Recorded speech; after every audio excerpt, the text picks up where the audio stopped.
spotlight tonight. The United Kingdom's most elite visa scheme may be attracting ill-gotten wealth from developing countries to the developed world. That's the word coming in from the world's apex watchdog, Transparency International. The UK has a scheme whereby any foreign investor who brings in £2 million or more to the country will be given a golden visa.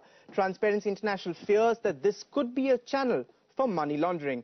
Though primarily used by the Chinese and Russians, importantly, the report reveals how 60 Indians have used this scheme since 2008. Drawn up in June 2008, UK's much touted golden visa scheme was seen as a smart yet simple strategy to attract a regular flow of foreign money into the country. Aimed at the high net worth individuals from around the world, the scheme offers a golden visa to foreign investors who commit a minimum investment of £2 million either in government bonds, share or loan capital in registered UK firms. Importantly, the scheme allows for the golden visa holder to apply for permanent residency in just 2 years if the investor commits to investing £10 million. In the last 6 years, the number of golden visa holders has jumped over 6 times, from 153 in 2009 to 1,173 as of 2014. According to Transparency International, at least £3.15 billion have flowed to UK owing to the scheme since 2008, which, however, is the bare minimum amount, and the final figure is likely to be much higher. While the Chinese are the highest recipients of golden visas from UK, with 1,126 awarded since 2008, followed by the Russians at 706, India is number 5 on the list, with 60 such golden visa holders. Transparency International report reveals that the scheme may be inadvertently being used as a tool to launder the proceeds of corruption.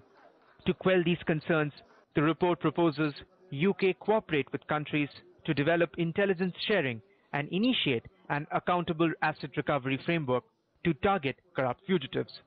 It also seeks UK Home Office to mandate upfront and public declarations of wealth from the visa applicants.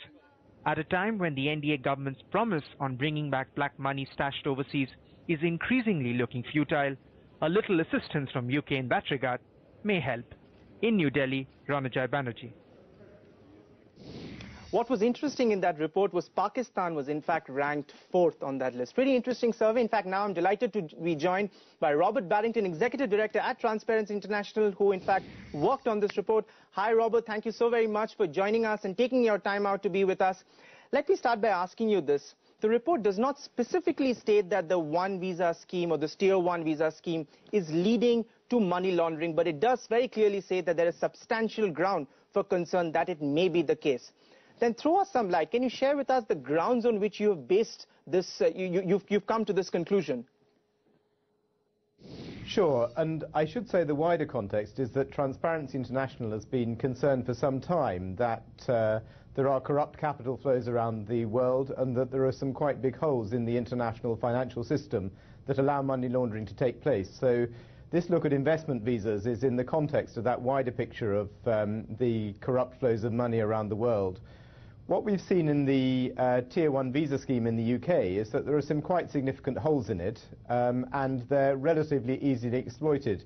We can also see that some of the biggest users of the system, particularly from China and Russia, are from countries in which corruption is highly prevalent. But not only that, the government authorities in those countries have themselves said that they're worried about outflows of corrupt money and other types of money laundering from those countries. So if you put that picture together, there are flaws in the system, there are known flows of corrupt capital. It doesn't take a genius to understand that the Tier 1 investment visa system might be abused. Robert, throw us some light on the specific loopholes that you fear that is there in the Tier 1 visa scheme that is leading to it being misused. Sure. I mean, it's fair to say that what we can do is look at holes in the system, and the evidence for misuse is actually very slim. But that's always the case in research on corruption, that until cases actually come to court or there have been detailed investigations, facts and figures are few and far between. So you can better look at holes in the system, and that's what we've done. It's also true that the UK government is clearly itself a bit concerned about this, because it's tightened up the scheme both in April and September of 2015, although the scheme itself has been running for since 2008. So some of our concerns are that there's, in the 3,040 odd investment visas that have been issued since the scheme was introduced, there will be quite a backlog of visas that were issued under the old regime where the checks were even weaker. The kind of weaknesses that we're seeing is that visas were more or less granted without any due diligence checks on the individuals concerned or the origin of their funds, with the expectation that others in the chain would do the due diligence, but that was never done. Robert, of course, like in the report, the key talking point is China, but also India features in that, considering 60 high net worth Indians have used that scheme since 2008. So tell us the implications, both from a developing country's perspective, like India, China, Russia, and of course from a developing country's perspective, like the United Kingdom. Sure, and just to put the figures around it, there are over 1,000 visas have been issued to the Chinese and around 60 to citizens of India. But of course there might be other ways for citizens of certain countries, particularly Commonwealth countries, to invest in the UK without needing to obtain a visa. What we're seeing, I think, is that if you look at the academic literature on corruption, some will argue that corruption is always bad, but it's even worse if corrupt money is then taken out of the country from which it's been looted in the first place and not reinvested in that country. So people typically, academics point at South Korea as an example where corruption may have happened, but it's generally reinvested, the funds are reinvested in that country, and the economy has actually grown as a result. The dangers of capital flight like this are that the public budgets are looted and the money is also then sent overseas. So the country is punished twice in that sense, from which the money has been taken. In terms of the effect on the destination country, again, and this is the reason that the investment visa system was introduced, many governments are quite keen to attract overseas investment, and this is part of that kind of scheme. The problem is if you get dirty money in the system, it causes various knock-on effects. So you can, in a financial centre like London that relies on trust and a reputation for being a clean and good place to do business for its credibility, and that's why money comes there in the first place, it can easily be undermined by a proportion of dirty money that comes in.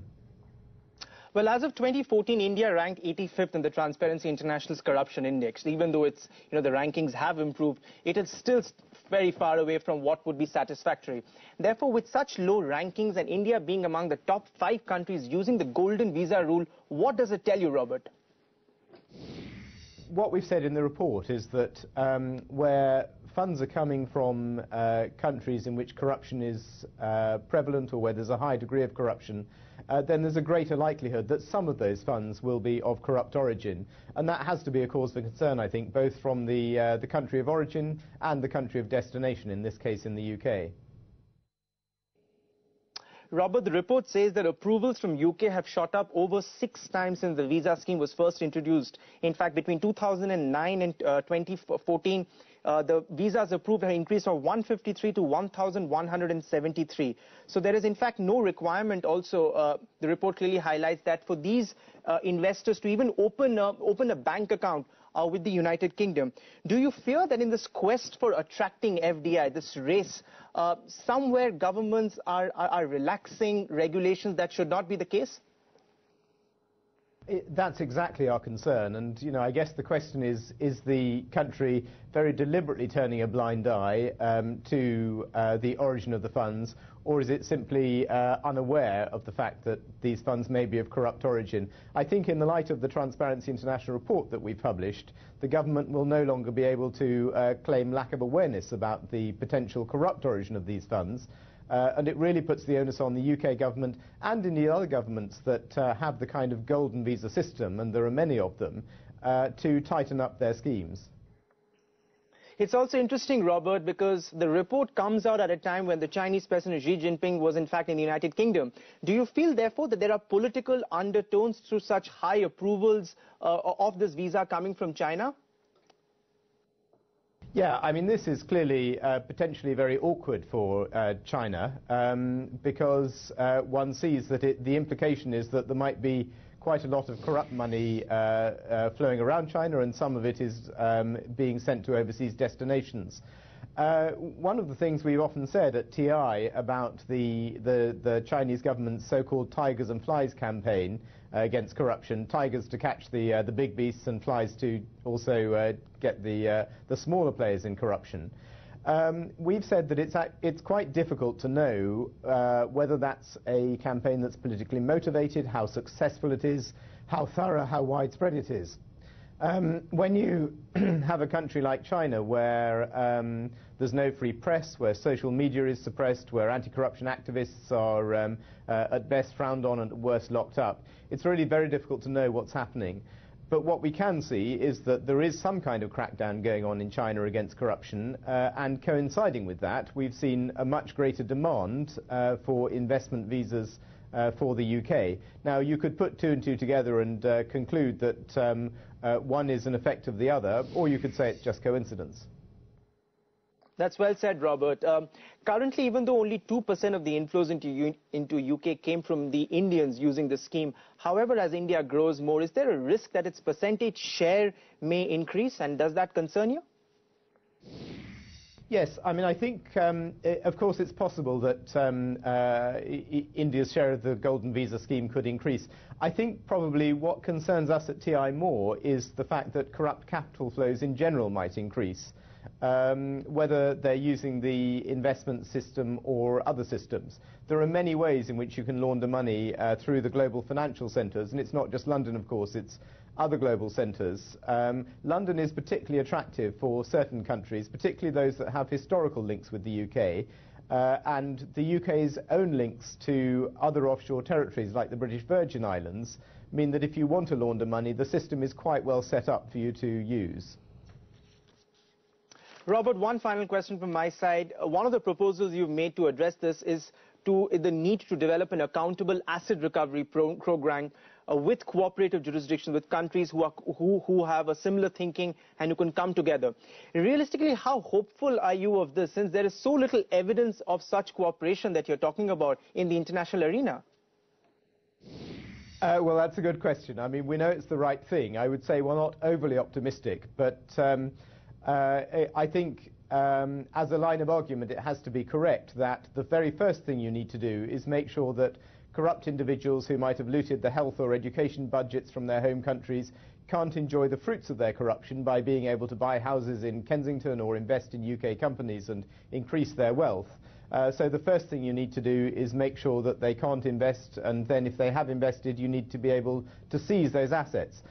The question is then, who do you give them back to? And I think it doesn't serve anybody well, certainly the people, the citizens of the countries from which the money has been stolen, if you give it back to other corrupt individuals in the very same government from which it was looted in the first place. So that's why we use this term accountable asset recovery.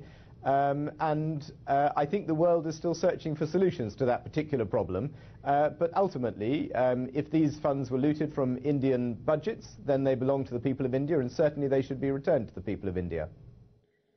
We got to leave it at that, Robert. Thank you so very much for joining us from Washington, D.C. A very important point Robert made was the fact that in a country like South Korea, where there has also been corruption, the ill-gotten wealth there eventually was reinvested back into the country. Unlike in countries like India, China and Russia, where there is already corruption and which is leading to ill-gotten wealth, but that is not being reinvested, it's being taken out of the country. So that's a double whammy for countries like ours, Chinese and the Russians. Time to slip into a break on